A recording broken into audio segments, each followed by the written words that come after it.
As much as I've wanted to be that girl that would book that spontaneous trip, rock up and just go with the flow, I've come to accept that that is just not me. Naturally, I'm a planner at heart, and my favorite part about a trip is planning the trip. And most of the time it's because I'm working full time and I have to take annual leave.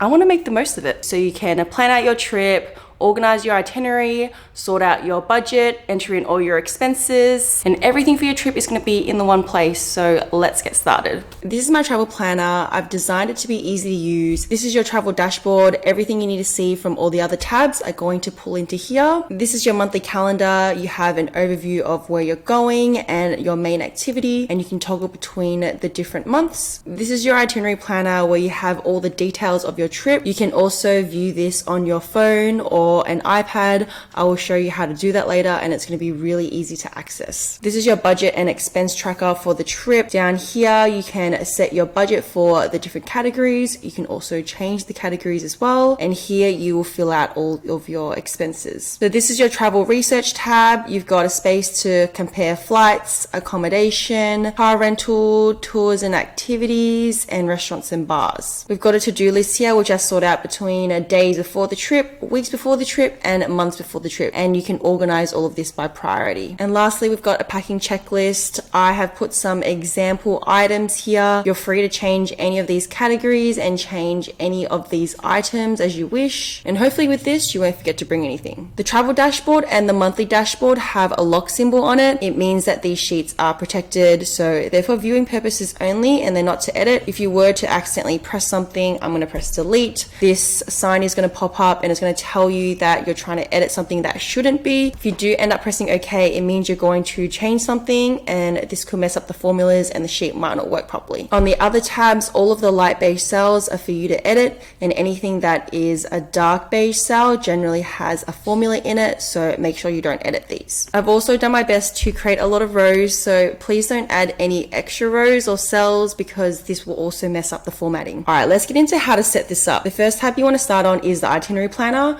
and you want to type in your destination or your trip name, departure date and return date, and all this will automatically populate. This is an example I've created from early in the year when I went to Japan and Korea. I've entered in my dates, and once you type these in, your quick menu will automatically populate. So to give you an example, if I were to change this and just do 2nd of March 2024, there's only going to be a few dates that pop up. So once your quick menu has been filled out, all of your dates will populate over here. Then I would start by entering my location, main activity, the accommodation I stayed in, or any transportation that I have. So the itinerary planner has hourly time slots on the side, and what I like to do is create blocks of different activities and color code them because it just makes it a lot more visual and nice to see. So this is how I'd fill out an example day. So at 1, we're going to go for lunch, and then we have a dinner booking at X restaurant. Say we go clubbing at night, and then let's say we do like a tour here that starts at 3 p.m. So you can either leave it like this and slot in different things at different times, but I prefer to make blocks because it is pretty, you know. If you scroll further down, you have an area to write notes, a to-do list, and the weather for the day. So I'm going to show you how to merge these cells and turn them into blocks. So what you want to do is highlight these two cells. So we've got lunch. This over here, if you hover over it, you can see merge cells. You want to press merge and then fill in a color. So we can do a green, for example. I'm going to show you how to wrap text if it goes off the screen. So let's just make this really long, booking for 10 people. See how it goes off the screen. If you were to merge this over here, merge, and as you can see, you can't see all the text. In order to wrap the text, you want to click here and click on the middle, which is wrap, and that's going to wrap everything around and keep it in its box. And then once again, you can select a color. If I want to change this back, what I'll do is press unmerge cells, and the easiest thing is just to copy a cell over here and just paste it on top to get rid of it and start blank completely. In the early stages, I like to just keep the text because I'm moving things around a lot, and as things get more solidified, I like to create these color-coded boxes. In terms of planning your trip, I would use the travel research tab at the same time. You're able to compare flights, accommodation, car rentals, tours and activities, and restaurants and bars. What I like to do is enter in all the details. So for example, with accommodation, I would like to type in a few different options. You can put in how many nights, the total cost, and it's going to work out the cost per person. This is pretty handy if you're traveling in a group. And once you're happy with the option, you can just press booked, and this is going to sum up your total. I've also created a quick menu up here so you can easily jump down to restaurants. You just want to click on that and click here, and it's going to pop you down to restaurants. This tab is also going to be handy just to refer back to see if you've paid for the accommodation, you've paid for a deposit, you have all of your dates, the number of people here. You're able to keep the information separate from the itinerary planner, otherwise it will just get too messy. Down here you can add details of the tours and activities. You can even add a link so you can remind yourself in case you've forgotten what the activity is. Next, what I like to do is set up my budget and expense tracker. What you want to do is move down here and enter in your budget. I've listed a few expense categories. You can change any of them as you wish and enter in an approximate budget for your trip. This is your currency list. What I would do is enter in all the countries I am visiting first and then enter in an exchange rate. The exchange rate is just going to be an approximate as the rates are constantly changing all the time. So in terms of entering the rate, you're just going to do a quick Google search. I'm from Australia, for example. So I've said here 1 domestic, 2 foreign. So I would type in 1 AUD to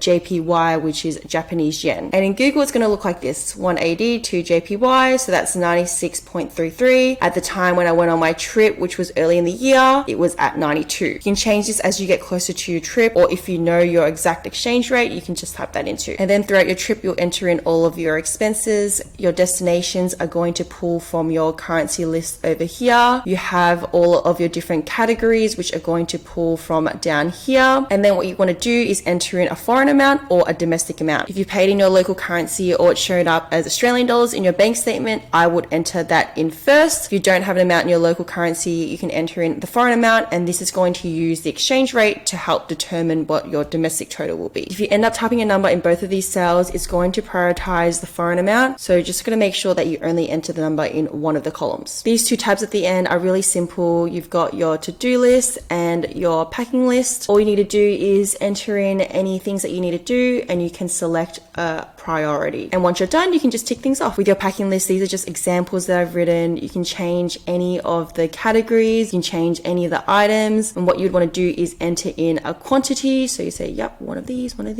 And once you've typed these quantities in, this is actually going to flow into your dashboard in terms of things that you have left to pack or things you have left to do. And then once you tick these off, that is going to go down. This is your monthly calendar, and it's going to give you a quick overall of your entire trip. You've got your location and activity, and this is going to pull from your itinerary planner from these two rows up here. And here you can toggle between the individual months. So if we jump to Feb, you can see we've got a little bit here. Now let's get into how to read your travel dashboard. So all of the information from all the other tabs are going to flow into here. Here we've got a trip overview in terms of the destination, your dates, your total budget, how much money you've spent, if you've gone over or under your budget. After you filled in your expenses, you're able to see a breakdown of where your money went. So most of my money went into entertainment, and then accommodation and food. And here we've just got all the numbers underneath as well in a table. And if you don't like looking at the numbers, don't worry, we've got a visual representation over here for each of the different categories against your budget and your actual. So over here, I actually budgeted to spend around 1.6k on flights, but then I ended up using my points. So in total, my flights only costed $500. So I actually saved $1,000 on my flights here, which I ended up putting to, as you can see, entertainment. I don't know why I thought I'd spend so less on entertainment. So here we have a breakdown of expenses in terms of country. As you can see, I spent a lot more money in Japan than I did in Korea. And this is your progress in terms of how many things you have left to do and left to pack. So I've created a mood board here on Canva with just some inspiration for my trip. I've linked the template over here. You can access it on this link, and you're able to change any of the photos and put your own inspiration here. Personally, I would set up everything on the laptop first, as it's a lot easier to use and navigate Google Sheets. But I'm going to show you how to view your itinerary on your phone.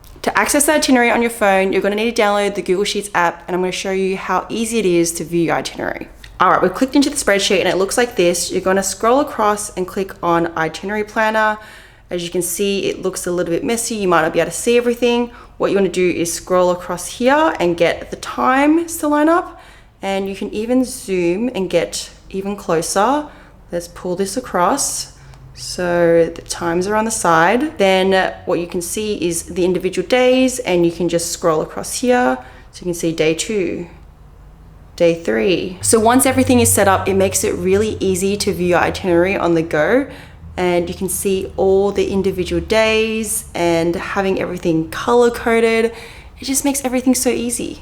It is trickier to edit things on the phone. That's why I recommend doing it on the laptop first. And that's it for the tutorial. I hope you guys found that helpful. I planned my Japan and Korea trip using the spreadsheet, and now I'm currently planning my Canada, Mexico, and USA trip. If you do end up using the spreadsheet and you have questions along the way, or you need help, send me a DM, an email, or comment in the video below, and I will get back to you. Anyways, I hope you guys have a good day and good luck planning your trip. Goodbye.